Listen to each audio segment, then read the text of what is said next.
Hello வணக்கம், இது உங்கள் சிவி ஜோன். எல்லாரும் எப்படி இருக்கீங்க? இன்னைக்கு பார்த்தீங்கன்னா பிக் பாஸ் 9 திருவிழா ஆரம்பிக்க போது நிறைய பேருக்கு வந்து பார்த்தீங்கன்னா இந்த பிக் பாஸ் அப்படின்ற ஒரு விஷயம் வருஷம் வந்துட்டு கிட்டத்தட்ட 106 நாள் டைம் போகிறதே தெரியாது. 24 மணி நேரமும் இதையே பார்த்து நிறைய பேர் வந்து பொழுது கழிப்பாங்க. அதுலேயும் நிறைய சண்டைகள், சச்சரவுகள், அழுகைகள், சிரிப்பு அது இதுன்னு வந்து போகும். நம்மளும் வந்துட்டு நம்மளுடைய நேயர்கள், நம்மளுடைய சப்ஸ்கிரைபர்ஸ், நம்மளுடைய நண்பர்கள், நம்பீஸ், அண்ணன், தங்கை எல்லாரையும் வந்துட்டு பார்ப்போம். ஸோ அந்த ஒரு திருவிழா பிக் பாஸ் 9 இன்றைக்கி ஆரம்பிக்க போகுது. இதில் நிறைய பேர் அவங்க வருவாங்க, இவங்க போவாங்க அப்படின்னு சொல்லிட்டு நிறைய விஷயங்களாக போயிட்டு இருந்த நேரத்தில் ஒருத்தரை வந்துட்டு நிறைய பேர் வந்து ரொம்ப எதிர்பார்த்தாங்க. யாருன்னா குக் வித் கோமாளியில் இவர் தான் டைட்டில் வின்னராக வருவாரோ அப்படின்னு நினச்சிட்டு இருந்த உமர் லத்தீஃப். சூப்பரான ஒரு பர்சன்.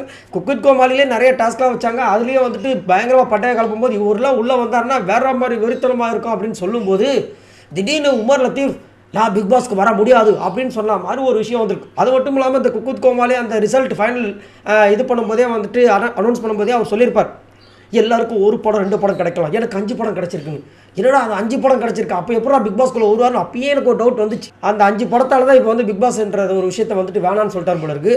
சப்போஸ் அந்த 5 படமும் புக் ஆகாமல் இருந்திருந்தால் மேபி கண்டிப்பாக உள்ள வந்திருக்கலாம். வந்திருந்தாருன்னா கண்டிப்பாக எனக்கு தெரிஞ்சு வந்துட்டு அவர் டாப் 5ல் வர்றதுக்கு ஒரு நல்ல ஒரு இது இருந்துச்சு. ஏன்னா ஃபேன்ஸ் ஃபாலோவர்ஸும் அதிகமாக இருக்காங்க, சமையலும் தெரியும். ஏன்னா சமைக்க தெரிஞ்சவங்க கண்டிப்பாக பிக் பாஸ் வீட்டுக்குள்ளே கண்டிப்பாக ரொம்ப நாள் இருப்பாங்க. அது வந்து மாற்றுக்கிறதே கிடையாது. இவர் வந்து ஆட்டை வச்சே வந்துட்டு ஆட்டு வெட்டி, காடு வெட்டி இப்படின்னு சொல்லிட்டு நிறைய பேர்லாம் வந்துட்டு வாங்கினார் இல்லையா. ஸோ அப்படி தான் எதிர்பார்த்துட்டு இருந்தேன். பட் அன்ஃபார்ச்சுனேட்லி அவர் வந்துட்டு வரமாட்டார் அப்படின்ற ஒரு நியூஸ் வந்திருக்கு. அது தவிர்த்து ஆனால் நிறைய பேர் வந்துட்டு பயங்கரமாக இந்த வாட்டி வந்து ஒரே இலசுகளாக இறக்கியிருக்காங்க. ஒரே கிளிப்பாக இருக்கும் போல இருக்குது, ஜாலியாக இருக்கும் போல இருக்குது.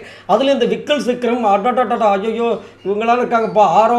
ஆரா சின்க்ளேர், ஆஹா அந்த மாதிரி இருக்குது. கனி அவங்களும் சமையலில் பயங்கரமானவங்க. ஆல்ரெடி வந்து cook with Comali title win பண்ணவங்க. விஜே பார்வதி போன வாட்டியே வந்துட்டு விஜே பார்வதி வருவாங்களான்னு நிறைய பேர் ஏங்கிட்டு இருந்தாங்க. ஒரு சில பேர் அவங்களாம் வரவே வேணாம் அப்படிலாம் சொல்லியிருந்தாங்க. பட் இந்த வாட்டி வராங்க. அதுக்கப்புறம் விஜே சோபனா போன வாட்டி கெஸ்ட்டாக உள்ளே வந்தாங்க, அப்பயே டவுட் வந்துச்சு. இப்போ அவங்களும் உள்ளே வராங்க. அப்புறம் வாட்டர்மெலன் ஸ்டார் அவரும் உள்ளே வராரு.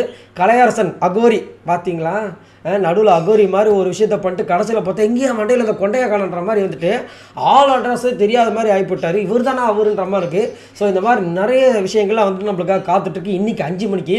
ஸோ யாரெல்லாம் இதுக்கு காத்துட்ருக்கீங்க அப்படின்றத மறக்காமல் கீழே அட்டன்ஸ் போடுங்க.